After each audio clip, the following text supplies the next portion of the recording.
বিসমিল্লাহির রহমানির রহিম। সুপ্রিয় শিক্ষার্থী বন্ধুগণ, আসসালামু আলাইকুম। অ্যাকাউন্টিং স্টাডির পক্ষ থেকে সবাইকে জানাই আন্তরিক অভিনন্দন ও শুভেচ্ছা।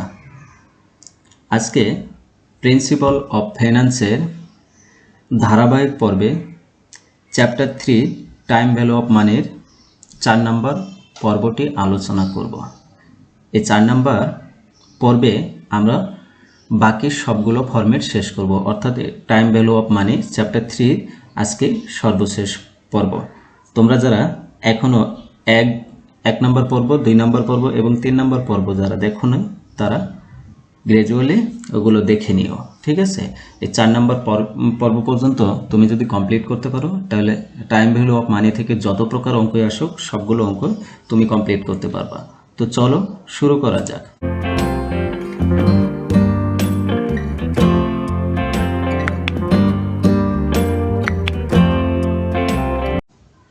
তো দেখো, chapter 3 time value of money. Time value of money অর্থ হলো অর্থের সময় মূল্য। এটা 4 নম্বর পর্বে আমরা ফরম্যাট নাম্বার 5 হলো ইফেক্টিভ ইন্টারেস্ট রেট অথবা ইফেক্টিভ অ্যানুয়াল রেট, ঠিক আছে? এই দুইটা একই কথা, একই সূত্র ইউজ করতে হবে। এইটার সূত্র হবে 1 plus I divided M to the power M minus 1 গুণন 100, ঠিক আছে? এখানে এম হবে number of period in a year বা নাম্বার অফ কম্পাউন্ডেড, ঠিক আছে? একটা বছরে কতবার চক্রবৃদ্ধি সুদ দেওয়া হয়, ঠিক আছে? সেই যদি কি সেমি অ্যানুয়ালি বলে তাহলে এম এর মান 2 হবে, যদি কোয়ার্টারলি বলে তাহলে এম এর মান 4 হবে, যদি মান্থলি বলে তাহলে এম এর মান 5 হবে। তো এইটা এভাবে ক্যালকুলেশন করব। এটা হলো 5 নম্বর ফরম্যাট। 6 নম্বর ফরম্যাট হলো রুল 69।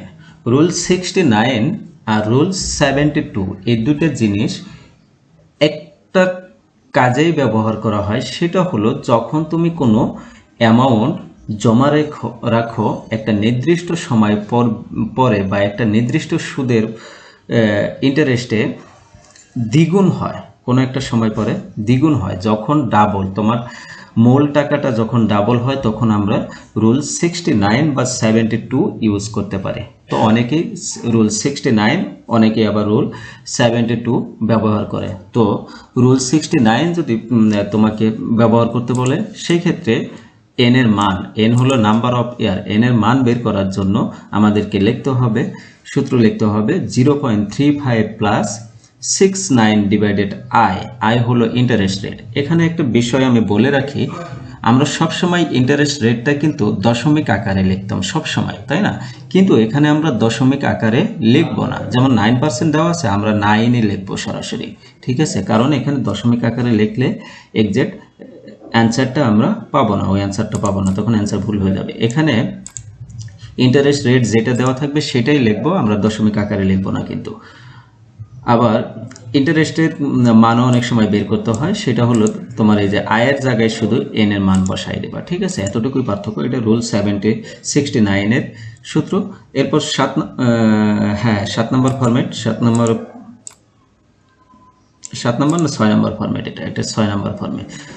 তো দেখো 6 নম্বর ফরম্যাটে হলো কে এন এর মান বের করতে হয়, 72 কে আই দ্বারা ভাগ করতে হয়। এখানেও ওই যে 69 এর মতো আইটা তোমার অবশ্যই পূর্ণ সংখ্যাতেই লিখতে হবে। যেমন 9% দেওয়া আছে, 9%ই লিখবো, 9 লিখবো সরাসরি। 10% দেওয়া আছে, 10 লিখবো সরাসরি, ঠিক আছে? এরপর ইন্টারেস্ট যদি বের করতে বলে, সেই ক্ষেত্রে রুল 72কে আমরা এন দ্বারা ভাগ করে দেব। তো চলো এগুলো আমরা একটা প্র্যাকটিস করে নিই। প্রত্যেকটা অঙ্কের প্র্যাকটিস না করলে তো আর বোঝা যায় না, শুধু ফর্মুলা দেখলেই তো হয় না, আমরা একটু প্র্যাকটিস করে নিব।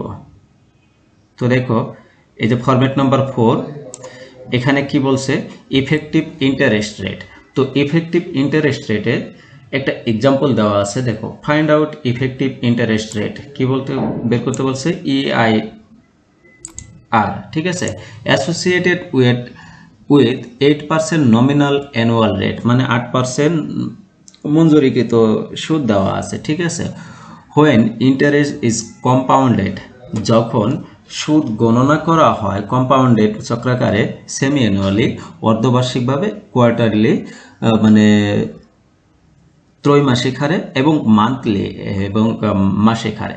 তাহলে তিনটা ক্যাটাগরিতে অঙ্ক বের করতে বলছে। এখানে সূত্র একটাই হবে, কিন্তু প্রথমটা সেমি অ্যানুয়ালি, এখানে এম এর মান হবে 2, দ্বিতীয়টা কোয়ার্টারলি, এখানে এম এর মান হবে 4, তৃতীয়টা কি মান্থলি, এখানে এম এর মান হবে 12। ঠিক আছে, এতটুকুই ডিফারেন্স। তো এম এর মানটাই পরিবর্তন হবে আর সূত্র সব জায়গায় একই। তাইলে এক নম্বরটা দেখো আমরা সলিউশন করে ফেললাম। ই আই আর সমান কি 1 plus I divided M to the power M minus 1। ঠিক আছে, তো এইটা গুণন 100। তো এখানে আয়ের মান দেওয়া আছে কত 8%, তাইলে 8%কে দশমিক আকারে প্রকাশ করলে 0.08 হবে। ঠিক আছে, এখানে বসাই দিলাম আমরা, বসাই দিয়ে এটা ক্যালকুলেশন করলাম, এটা কত আসলো রেট 8.16%। এরপর এম এর মান আমরা 2 নম্বরে দেওয়া আছে কোয়ার্টারলি, তাহলে এম এর মান হবে 4, আমরা এই যে এম এর জায়গায় 4 বসাই দিলাম। তো 4 পাওয়ার 4, ঠিক আছে, এটাকে 0.08কে 4 দ্বারা ভাগ করলে হয় 0.02। ঠিক আছে, এর পাওয়ার 4 আছে, তাহলে 1.02 পাওয়ার 4 করলে হয় 1.0824 মাইনাস 1, এটা মাইনাস করলে হয় 0.0824 গুণন 100 দ্বারা গুণ করলে কত হবে 8.24%। ঠিক আছে, এইটা হলো 2 নাম্বার রিকোয়ারমেন্ট। এরপর 3 নাম্বার রিকোয়ারমেন্টটা বলছে যে মান্থলি, তাইলে মান্থলি বললে এম এর মান হবে 12। ঠিক আছে, তো মান্থলি বললে এম এর মান 12, তো এম এর জায়গায় আমরা 12 বসাই দিব। ওকে, 12 বসাই দিয়ে আমরা ক্যালকুলেশন করলাম, লাস্টে ক্যালকুলেশন চলে আসলো কত, এটা অ্যান্সার আসলো 8.34%। ঠিক আছে, তো এই যে ইফেক্টিভ ইন্টারেস্ট রেটের সূত্র সবসময় এরকমই হয়, আর ম্যাথ থাকলে এরকমই থাকবে, এই ক্যাটাগরির ম্যাথই থাকবে। ঠিক আছে, এটা একটা ক্যাটাগরিতে ম্যাথ থাকে। এরপর রুল 69, ফরম্যাট নাম্বার 5, রুল 69। তো দেখো এক্সাম্পল 14-এ দেওয়া আছে ইউ হ্যাভ ডিপোজিটেড টাকা 5,000 ইন এ ফিক্সড অ্যাকাউন্ট। একটা স্থায়ী হিসাবে তুমি 5,000 টাকা সঞ্চয় করেছো। After 10 years the that will be double. ঠিক আছে, the amount will be double হওয়ার কথা এটা। ঠিক আছে, the amount will be double, অর্থাৎ 10 বছর পরে এই টাকাটা দ্বিগুণ হবে। Calculate the interest rate applying rule 69। এখানে রুল 69 অ্যাপ্লাইড করতে বলছে। এখানে কি বের করতে বলছে, ইন্টারেস্ট রেট, অর্থাৎ আয়ের মান বের করতে বলছে, তাই না? তো আমরা রুল 69-এ আয়ের মান বের করার জন্য সূত্র জানি কি 0.35 প্লাস 69 ডিভাইডেড n। ঠিক আছে, তো 69 ডিভাইডেড n, এখানে n এর মান কত দেওয়া আছে 10 ইয়ার্স দেওয়া আছে, তো n এর মান 10। তো 69কে 10 দ্বারা ভাগ করে দিলাম, কত হলো 6.9 হলো, 6.9 হলো। তো 3.75কে 0.35কে 6.9 দ্বারা যদি গুণ যোগ করি তাইলে কত হবে, এটা এর সাথে যোগ করে দেব, যোগ করে দিলে কত হয় 7.25%। ঠিক আছে, 7.25%, এটার সাথে এটা সরাসরি যোগ করে দেব। তো এটাই ছিল এক্সাম্পল 14-এর অ্যান্সার।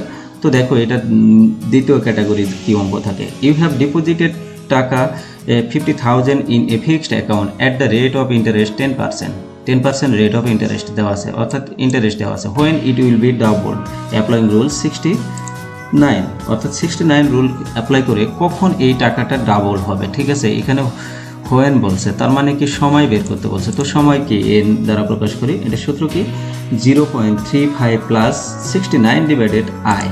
তো এখানে আয়ের মান হলো 10%, আমরা 10%ই লিখবো। ঠিক আছে, 10%কে আমরা সরাসরি 10 দ্বারাই ভাগ করব, বুঝতে পারছো? এখানে কিন্তু 10 দ্বারাই ভাগ করব।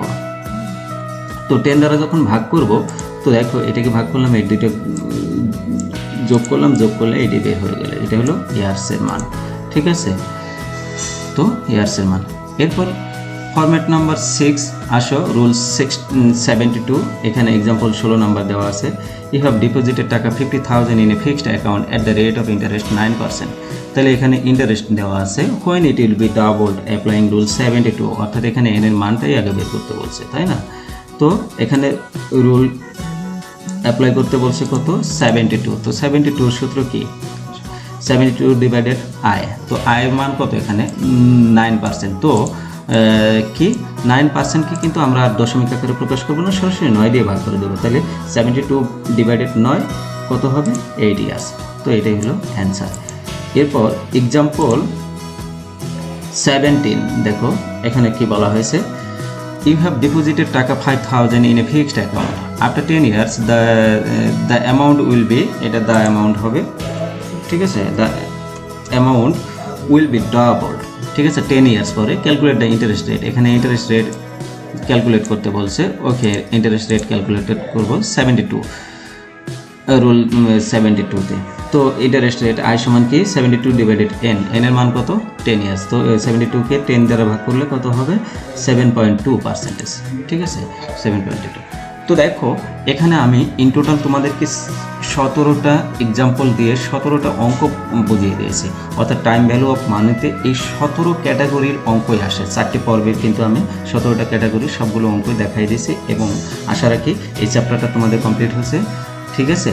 কারণ এই চ্যাপ্টার যদি কমপ্লিট করতে পারো তাহলে সি পার্টে একটা প্রশ্নের অ্যান্সার এবং বি পার্টে একটা প্রশ্নের অ্যান্সার, টোটাল 14 মার্কের অ্যান্সার তুমি এখান থেকে কিন্তু করতে পারবে, ঠিক আছে। আশা রাখি তোমাদের এই চ্যাপ্টারটা বোঝা কমপ্লিট হয়ে গেছে। আর পরবর্তী চ্যাপ্টারের জন্য অপেক্ষা করো, ধীরে ধীরে পরবর্তী চ্যাপ্টারগুলো সবগুলো দেবো। আর চ্যানেলটাকে সাবস্ক্রাইব করে রাখো, বেল আইকন বাজিয়ে রাখো, বেল আইকনটা অন করে রাখো, যাতে কোনো নতুন ভিডিও আপলোড দেওয়ার সাথে সাথে নোটিফিকেশন চলে যায়, ঠিক আছে। সে পর্যন্ত সবাই ভালো থাকো, সুস্থ থাকো, আল্লাহ হাফেজ।